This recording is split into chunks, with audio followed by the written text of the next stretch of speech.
Lock down میں ہم کیا کریں؟ ہم رجوع اللہ کریں۔ تقریباً 14 دن ہیں، ہر نماز کے ساتھ ایک سپارہ پڑھ لیں، آدھا سپارہ پڑھ لیں، کم سے کم ان 15 دنوں میں ایک قرآن مجید پورا کر لیں، زیادہ ہو جائے تو بہت اچھا۔ قضا نمازوں کی فکر کر لیں، قضا روزوں کی فکر کر لیں۔ اس کے علاوہ کوشش کر کے 24 گھنٹوں میں سے گھڑی دے کر کم سے کم 10 منٹ تو دعا میں لگیں۔ اس وقت جو بہت تکلیف دہ صورتحال ہے نا، وہ کیا ہے؟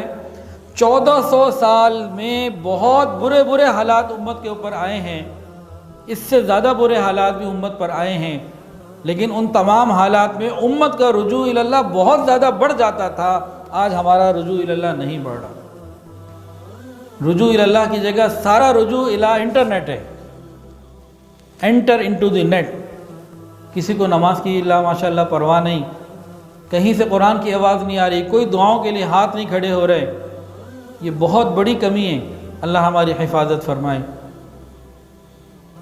اور یہ عذاب اور پریشانیاں کیوں آتے ہیں؟ ظاہری سبب کوئی بھی ہو، کوئی کہتا ہے جی بایولوجیکل اٹیک ہے، کوئی کہتا ہے جی کوئی سازش ہے، کوئی کہتا ہے جی ویسے بیماری ہے۔ سوشل میڈیا میں پتہ نہیں کتنی باتیں آ رہی ہیں۔ دنیا میں کوئی بھی سبب مجھے نہیں معلوم، لیکن جو اصل سبب ہے وہ ہماری بے حیائی ہے، وہ نافرمانیاں ہیں۔ 1400 سال پہلے نبی علیہ السلام نے بتا دیا تھا کہ جس قوم میں اعلانیہ بے پردگی، بے حیائی ہوگی، وہاں ایسی بیماریاں آئیں گی جو ان کے بڑوں نے سنی بھی نہ ہوگی۔ آج اس اصل سبب کو چھوڑنے کی طرف ہماری بالکل فکر نہیں۔ انشاءاللہ کرونا کا علاج بھی دریافت ہو جائے گا، یہ مسئلہ ختم بھی ہو جائے گا، لیکن جو اصل سبب ہے نا، اگر ہم حیا کی طرف واپس نہ آئے تو ہمیں نئے کسی مزید بڑی بیماری اور عذاب کے لیے تیار رہنا ہوگا۔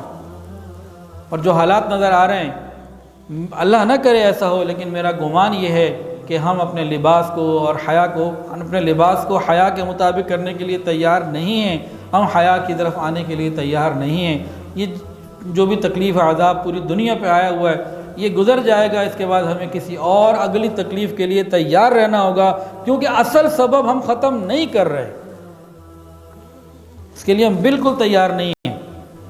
ضرورت ہے کہ ہم روز اللہ سے معافی مانگیں، آدھے گھنٹے کے لیے موبائل کو چھوڑ کر اللہ کی طرف متوجہ ہو جائیں، یہ ہم سے نہیں ہو رہا الا ماشاءاللہ۔